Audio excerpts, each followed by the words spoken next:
Toujours mardi 28 décembre 2021. Le manteau. Mais je ne veux plagier personne, monsieur Gogol. Donc voilà. J'ai déposé il y a quelques jours chez la couturière mon manteau long et ample qui m'a accompagné, pour ne pas dire habillé, durant de longues années. C'est un manteau que j'ai acheté au début des années 90 dans l'une des petites rues du Cours-Belzunce à Marseille, chez moi. C'est un manteau acheté sous le manteau, dans une boutique qui ne disait pas son nom. Je me souviens d'avoir payé à l'époque 300 francs quand il en valait sans doute deux ou trois fois plus. Et de ce jour, ce manteau ne m'a plus quitté. J'ai traversé les années 90 avec lui, et une partie des années 2000 aussi. Il a vu naître mes premiers mots. Je me souviens aussi de l'une des dernières fois où je l'ai porté. Pas la dernière, mais l'une des dernières. C'était le 19 février 2008. C'était un mardi, me confirme mon téléphone portable d'aujourd'hui. Il me rassure sur ma mémoire, car je savais que c'était un mardi. Oui, ce mardi 19 février 2008, je me revois devant le restaurant, près de la place Sienne-d'Orve, vers l'entrée du parking. Ce restaurant, l'Oliveraie. Attendre, et il est 20h, mon rendez-vous. Car j'ai rendez-vous ce jour-là, emmitouflé dans mon manteau long et ample. J'ai rendez-vous pour un premier repas avec elle, avec toi, belle âme. Et elle est arrivée, la belle âme, vers 20h15, emmitouflée elle aussi dans un manteau long et ample, mais qui n'avait rien d'autrichien comme le mien, car mon manteau long et ample est autrichien. Le sien ne l'était pas, mais peu importe. Nous avions chacun un manteau long et ample qui nous habillait. Drôle de coïncidence qui n'était pas seulement due au fait que c'était l'hiver, cela aurait été trop facile. Nous avons enlevé nos manteaux, nous avons parlé, nous avons mangé. Nous nous rencontrions. Ensuite, nous avons remis nos manteaux et nous sommes partis. Je ne sais plus si la nuit était froide ou douce, mais en moi, il y avait quelque chose de doux. Et ce soir-là, mon manteau long et ample a passé sa nuit sur une chaise qu'il ne connaissait pas, dans un appartement que ni lui ni moi ne connaissions. Ce fut la première nuit. Ce fut aussi, sans le savoir, sans le désirer vraiment, le premier au revoir à mon manteau long et ample. Là, je ne vais pas parler de l'amour pour la belle âme, j'en ai dit déjà beaucoup. Là, je vais parler du manteau long et ample. Lorsque je l'ai acheté, j'étais encore timide avec les mots, même si j'étais déjà beaucoup très seul.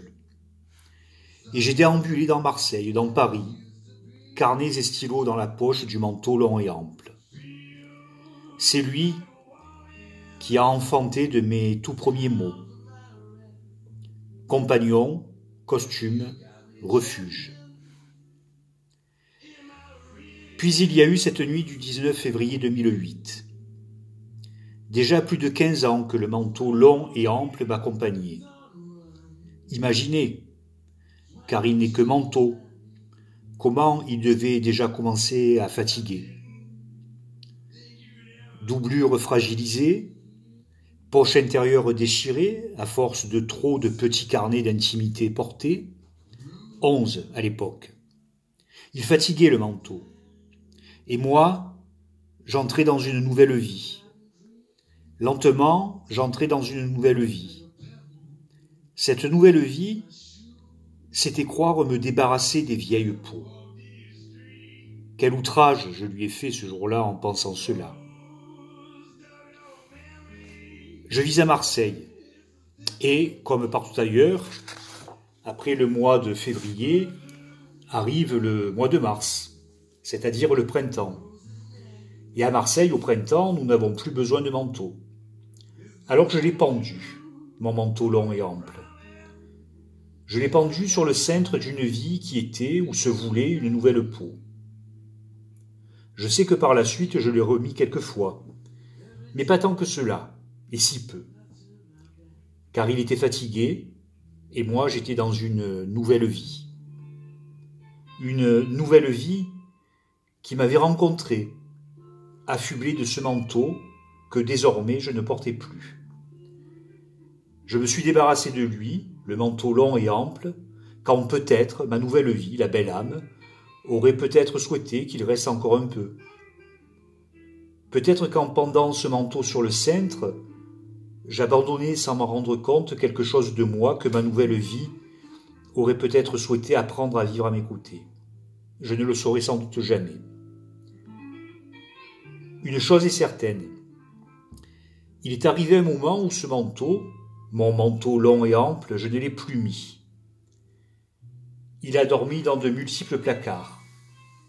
Sans m'en rendre compte, je reniais ce qu'il était pour moi, une peau de la création. Et par là même, j'amputais ma vie, nos vies. Ainsi soit-il et peu importe. Ce qui fut n'est plus. La question pour moi ce soir est de savoir ce qu'a représenté l'abandon de ce manteau. La question est de savoir ce qui fait, alors que cela fait 4 ans que je vis seul à nouveau, que ce n'est que ces derniers jours que j'ai pensé à lui.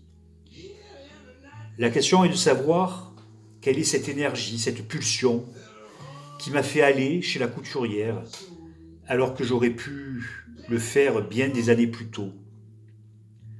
La question est de savoir ce que représente un manteau dans un temps de vie. La question est de savoir. Oui, la question est de savoir. Ni plus ni moins, sauf des points de suspension. Car pour ce qui est de la réponse, mystère. Une chose est certaine, c'est que lorsque j'aurai récupéré mon manteau long et ample, je ferai, comme on dit aujourd'hui, un selfie de moi-même avec lui. Et ceux qui à l'époque nous ont connus, lui et moi, me reconnaîtront, le reconnaîtront. Ce ne sera pas un homme qui renaît, ce sera un homme qui revient.